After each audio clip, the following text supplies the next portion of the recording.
मित्रांनो, कालच तलाठी भरतीचा निकाल लागला. सर्व क्लासेसवाले रोज अंदाजित कट ऑफ सांगायचे. सर्व विद्यार्थ्यांना भीती होती की नॉर्मलायझेशनमध्ये माझं काय होईल? माझे मार्क वाढतील की कमी होतील? तर जवळपास सर्वच विद्यार्थ्यांचे 10 ते 20 मार्क नॉर्मलायझेशनमध्ये वाढले आहेत. काही विद्यार्थ्यांना तर 200 पेक्षा देखील जास्त मार्क मिळाले आहेत. त्यात 202, 209, 282 असे काही विद्यार्थ्यांचे मार्क आपल्याला पाहायला मिळतील. तर मग हे झालं कसं? नॉर्मलायझेशनच्या फॉर्म्युल्यामध्ये कॅल्क्युलेट करून हे मार्क सांगितले जातात. म्हणजेच काही शिफ्टला काठिण्य पातळी अवघड असते, तर काही शिफ्टला सोपी असते. या सर्वांना अवरेजली काउंटिंग करून नॉर्मलायझेशनमधून हे मार्क दिले जातात. पण नॉर्मलायझेशनमुळे सगळेच लोक चकित झाले आहेत आणि कट ऑफ देखील जास्तीत जास्त जाणार हे आत्ताच ठरलं. आता TCSच्या परीक्षांमध्ये यश मिळवण्यासाठी ॲक्युरेसी मेंटेन करणं गरजेचं आहे, कारण कट ऑफ हा जास्तीत जास्त जात आहे.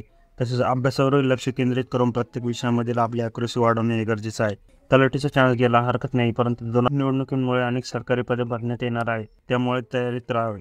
अशाच नवनवीन माहितीसाठी आपल्या चॅनलला सबस्क्राईब करायला विसरू नका.